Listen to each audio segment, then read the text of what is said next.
Hello guys, welcome back to Kutty trips from Denmark. അങ്ങനെ ഞാൻ ഡെൻമാർക്കിൽ കലംബർഗിലാണുള്ളത് guys. ഓഫീസിൽ പോയിട്ട് തിരിച്ച് റൂമിലോട്ട് പോകുന്ന വഴിയാണ്. 2 ദിവസത്തെ കഷ്ടപ്പെട്ടുള്ള നടത്തത്തിന് ശേഷം ഞാൻ ഏകദേശം വഴിയൊക്കെ പഠിച്ചിട്ടുണ്ട്. അതുകൊണ്ടാണ് ഒറ്റയ്ക്കുള്ള ഒരു കോൺഫിഡൻസിൽ ഇറങ്ങി പുറപ്പെട്ടത്. കഴിഞ്ഞ ദിവസമൊക്കെ ഞാൻ ഒറ്റയ്ക്കല്ലായിരുന്നു, വേറെയും അറിയാൻ പാടില്ലാത്ത ആൾക്കാർ എൻ്റെ കൂടെ ഉണ്ടായിരുന്നു. ഇന്ന് ഞാൻ ഒറ്റയ്ക്കാണ്. അപ്പം ഞാൻ ഒറ്റയ്ക്ക് റോഡ് നോക്കി വീട്ടിൽ എത്തും. അതാണ് എൻ്റെ ഒരു പ്ലാൻ. ആൻഡ് ഞാനിന്ന് പോയിട്ട് ഒരു സൈക്കിൾ എടുക്കുന്നുണ്ട്. സൈക്കിൾ എടുത്താൽ കുറച്ചുകൂടെ ഈസി ആവുമെന്ന് വിചാരിക്കുന്നു. സോ അപ്പം നേരത്തെ കണ്ട സ്ഥലത്ത് ഞാനൊരു അരമണിക്കൂറിൽ കൂടുതൽ 3/4 മണിക്കൂർ നിന്നതിന് ശേഷമാണ് മനസ്സിലാക്കിയത് അതല്ലായിരുന്നു ബസ് സ്റ്റോപ്പ്.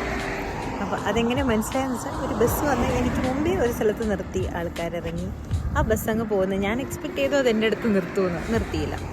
അപ്പോൾ എനിക്ക് മനസ്സിലായി ഇവിടെ ഭയങ്കര പങ്ക്ച്വലാണ്, കറക്റ്റ് സ്ഥലത്ത് നിർത്തുകയുള്ളൂ, നമ്മൾ കൈ കാണിച്ചാലും നിർത്തത്തില്ല. അപ്പം അതെനിക്ക് മിസ്സായി. സക്സസ്ഫുള്ളി 1 മണിക്കൂർ അടുത്ത് ഞാനിവിടെ നിന്നതാണെന്നേ. ഇപ്പം ഞാൻ ആ വണ്ടി നിർത്തിയ സ്ഥലം വെച്ച് എനിക്കിപ്പോൾ മനസ്സിലായി എവിടെയാണ് എൻ്റെ ബസ് സ്റ്റോപ്പ് എന്ന്. സോ ഇപ്പം ഞാൻ അവിടെ എത്തി വന്നിരിക്കുവാണ്. ഇനി അടുത്ത ബസ് വരുന്നവരെ ഞാനിവിടെ വെയിറ്റ് ചെയ്യണം. This is the bus stop. ഈ ഒരു കോല് കണ്ട് ഞാൻ മനസ്സിലാക്കണമായിരുന്നു ഇതായിരുന്നു ബസ് സ്റ്റോപ്പ്. Bus stop.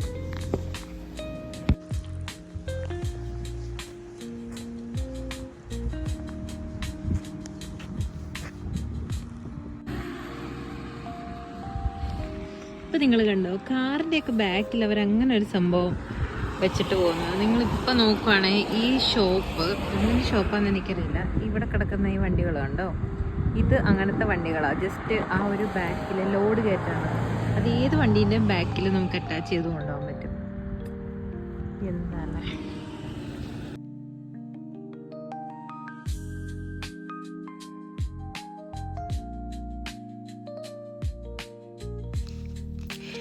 ഇതാണെങ്കിൽ നമ്മളൊരു ദിവസം ഓഫീസിൽ നിന്ന് വരുന്ന വഴി സാധനം വാങ്ങിയിട്ട് നടന്നതാണ് കേട്ടോ. ഇത് എനിക്ക് തോന്നുന്നു ആദ്യത്തെ ഒരു 2ാമത്തെയോ ദിവസം മറ്റാണ്. അതുകൊണ്ട് നമുക്ക് എത്ര ദൂരം നടക്കണം ഷോപ്പിൽ നിന്നൊന്നും ഒരു ഐഡിയ ഇല്ലാണ്ട് ആവശ്യമുള്ള സാധനങ്ങളൊക്കെ വാങ്ങി പെട്ട ഒരവസ്ഥയായിരുന്നു. ഒരുപാട് നടന്നാൽ മാത്രമായിരുന്നു നമ്മൾ റൂം വരെ എത്തത്തുള്ളൂ. അപ്പോൾ ഈ സാധനങ്ങൾ കൊണ്ട് ഞങ്ങൾ ഈ ഒരു ഹൈക്കിംഗ് പോലത്തെ സ്ഥലങ്ങളാണ്, ഫുള്ള് കയറ്റം ഇറക്കമൊക്കെ. അപ്പോൾ അതൊക്കെ നടന്ന് പോയപ്പോൾ ഉള്ളൊരു സീനാണ് കേട്ടോ ഇത്. അപ്പം നിങ്ങൾ വിചാരിക്കും എന്താണ് ഞാൻ വഴി പഠിക്കാത്തതെന്ന്. ആക്ച്വലി നമ്മൾ വന്നപ്പോഴേക്കും നമുക്ക് സിമ്മും കാര്യങ്ങളൊന്നും കിട്ടിയിട്ടുണ്ടായിരുന്നില്ല. അപ്പോൾ 2-3 ദിവസം ഇച്ചിരി ഒരു ടഫ് ആയിട്ടുള്ള ഒരു ദിവസമായിരുന്നു നമുക്ക് റോഡ് ഒക്കെ നോക്കി പോകാൻ വേണ്ടിയിട്ട്. നെറ്റ്വർക്ക് ഉണ്ടായിരുന്നില്ല ഗൂഗിൾ മാപ്പ് നോക്കാൻ വേണ്ടിയിട്ട്. നമ്മൾ ഓഫ്ലൈൻ ഡൗൺലോഡ് ചെയ്തിട്ടൊക്കെയാണ് നടന്നുകൊണ്ടിരുന്നത്. പല ദിവസം പല വഴികളിൽ കൂടെയാണ് നമ്മൾ പൊയ്ക്കൊണ്ടിരുന്നതുകൊണ്ട് കുറച്ച് നാളൊരു കൺഫ്യൂഷനായിരുന്നു റോഡും വഴികളൊക്കെ.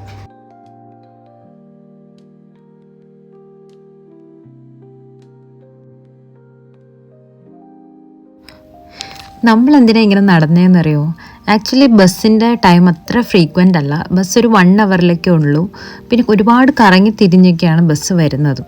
അപ്പം നമുക്ക് ആ ഒരു ടൈം വേണ്ട നടന്നെത്താൻ വേണ്ടിയിട്ട്. പക്ഷെ നടക്കാനാണെങ്കിലും ഒരു 7-8 കിലോമീറ്ററൊക്കെ ഉണ്ട്. നമ്മൾ ആദ്യത്തെ കുറച്ച് ദിവസങ്ങൾ ഇങ്ങനെ നടപ്പ് തന്നെയായിരുന്നു. വൈകുന്നേരം നമ്മൾ ടയേർഡായിട്ടുണ്ടാവും.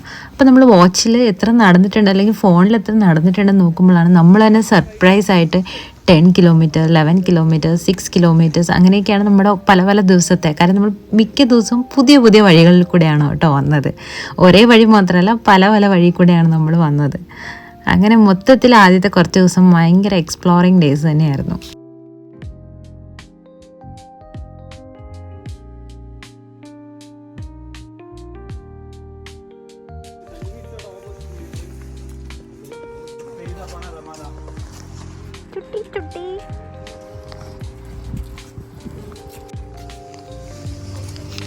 നമ്മളിങ്ങനെ എല്ലാവരുടെയും കൂടെ നടക്കുമ്പോൾ നടക്കുന്ന ദൂരം നമ്മൾ അറിയുന്നില്ല. നല്ല വർത്താനമൊക്കെ പറഞ്ഞ്, പിന്നെ പുതിയ കാഴ്ചകളാണല്ലോ.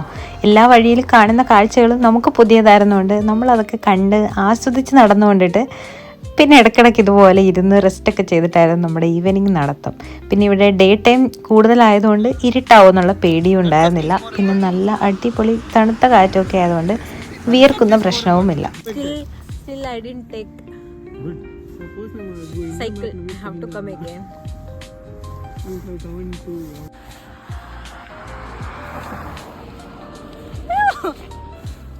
ഇന്നലെ അത്രയും പോയി.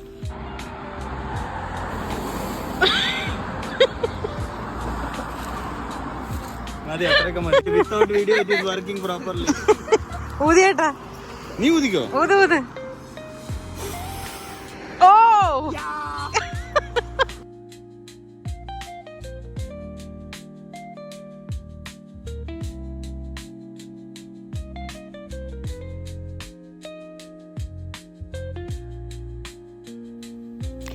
നടത്തം കുറച്ച് പാടുള്ള പരിപാടിയായിരുന്നെങ്കിലും നമ്മൾ പക്ഷെ ഒത്തിരി എൻജോയ് ചെയ്തിട്ടാണ് കേട്ടോ ഓരോ ദിവസവും പോയിട്ടുണ്ടായിരുന്നത്.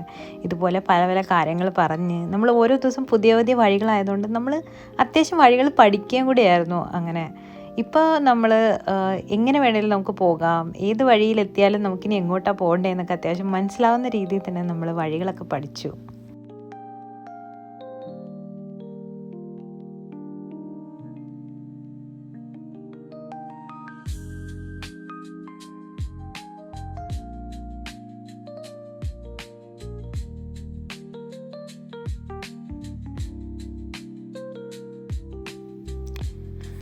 ഇവിടെ ഇപ്പോൾ നല്ല സമ്മർ സീസൺ ആയതുകൊണ്ട് നമ്മൾ നടക്കുന്ന വഴിയിൽ ഇഷ്ടം പോലെ പൂക്കൾ കാണാൻ പറ്റും. ഓരോ വീട്ടിൻ്റെ മുന്നിൽ നല്ല അടിപൊളിയായിട്ടാണ് കേട്ടോ ഗാർഡനിങ് ഒക്കെ ചെയ്തിട്ടുള്ളത്. ഇപ്പം നിങ്ങൾ കാണുന്നത് ഇത് സെമിത്തേരിയിൽ വെക്കുന്ന ആ ഒരു മാർബിളിൻ്റെ സംഭവമാണ് കേട്ടോ. അതിൻ്റെ ഒരു ഷോപ്പായിരുന്നു. അപ്പം ഫ്ലവേഴ്സ് നമ്മൾ ഒരുപാട് കണ്ടു. എല്ലാവരുടെയും ഗാർഡനൊക്കെ അടിപൊളിയായിട്ട് എല്ലാവരും സെറ്റ് ചെയ്ത് വെച്ചിട്ടുണ്ടായിരുന്നു. ഈ ഒരു ക്ലൈമറ്റിൽ മാത്രമാണ് അവർക്ക് ഈ ഗാർഡനിങ് ഒക്കെ ചെയ്യാൻ പറ്റുന്നത്. അതുകൊണ്ട് ഓരോ വീടിൻ്റെയും ഗാർഡൻ ഡിഫറെൻ്റ് ആയിട്ട് തന്നെ ഉണ്ടായിരുന്നു കാണാൻ വേണ്ടിയിട്ട്.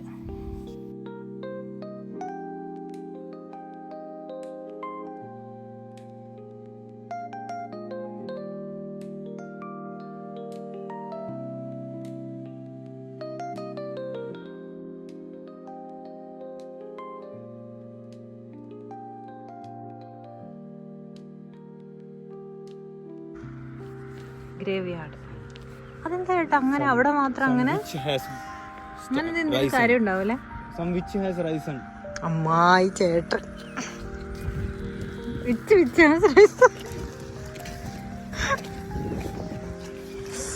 നമ്മൾ നടക്കുമ്പോൾ ഒരുപാട് ഇൻട്രസ്റ്റിംഗ് ആയിട്ടുള്ള കാര്യങ്ങളൊക്കെ കാണാറുണ്ട് കേട്ടോ. അതുപോലെ തന്നെ ഒന്നാണ് എല്ലാ വീടുകളുടെയും മുമ്പിൽ, ഓൾമോസ്റ്റ് എല്ലാ വീടുകളുടെയും മുമ്പിൽ ഈ ഒരു ഡെൻമാർക്കിൻ്റെ ഫ്ലാഗ് അവർ ഹോസ്റ്റ് ചെയ്തിട്ടുണ്ടായിരിക്കും കേട്ടോ.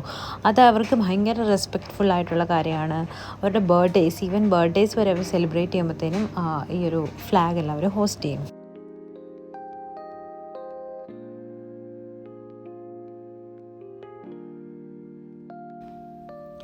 അപ്പോൾ ഇത് ഇവിടുത്തെ ഒരു ഗ്രോസറി ഷോപ്പാണ് കേട്ടോ, റിമ 1000 എന്ന് പറഞ്ഞിട്ട്. ഇവിടെ നിന്നാണ് ഞങ്ങളുടെ അടുത്ത ഒരു ഗ്രോസറി ഷോപ്പ്. അപ്പോൾ ഇവിടെ വന്നിട്ടാണ് നമ്മൾ സാധനങ്ങളൊക്കെ വാങ്ങുന്നത്.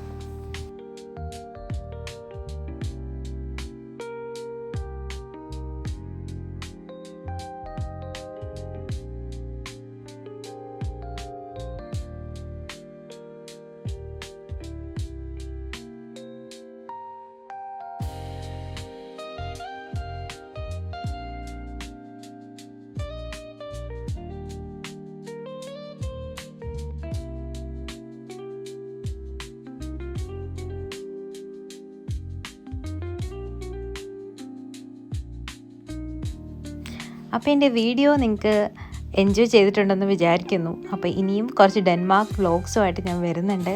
Stay tune, keep supporting. Please do like, share and subscribe to my YouTube channel. Thank you for watching. Bye by.